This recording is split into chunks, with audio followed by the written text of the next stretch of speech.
Supreme court తీర్పులు చట్టాలను ఉల్లంఘించి నిషేధిత జాబితాలో ఉన్న భూములను కూడా గీతం యూనివర్సిటీకి కట్టబెట్టడం దురదృష్టకరమని విశ్రాంత ఐఏఎస్ అధికారి కేంద్ర ప్రభుత్వ మాజీ కార్యదర్శి ఈఏఎస్ శర్మ అన్నారు.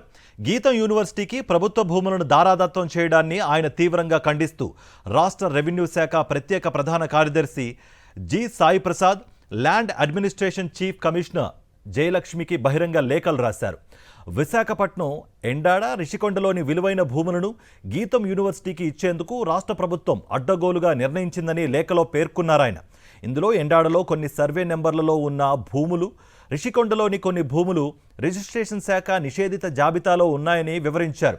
అయినా ఈ భూములను గీతం యూనివర్సిటీకి ఇచ్చేందుకు ప్రభుత్వం సిద్ధమవడం చట్ట విరుద్ధమన్నారాయన.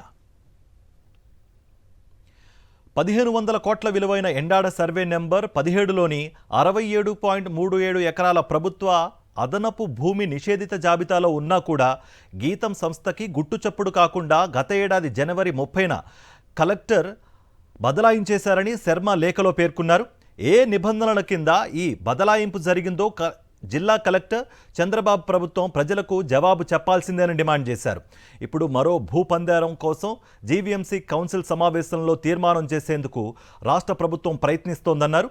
సుప్రీంకోర్టు తీర్పులు, చట్టాలకు విరుద్ధంగా సాగుతున్న ఈ భూముల బదలాయింపు విషయంపై సిబిఐతో దర్యాప్తు జరిపించాలని ఆయన డిమాండ్ చేశారు.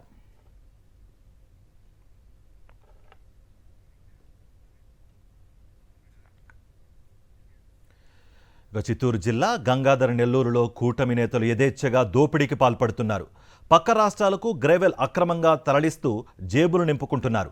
తాజాగా కార్వేటి నగరం మండలం గోపిశెట్టిపల్లి నుంచి తమిళనాడుకు వెళుతున్న గ్రావెల్ లారీ గంగరాజు ఖండ్రిక వద్ద అదుపు తప్పి ఓ ఇంట్లోకి దూసుకువెళ్లింది. త్రుటిలో పెను ప్రమాదం తప్పింది.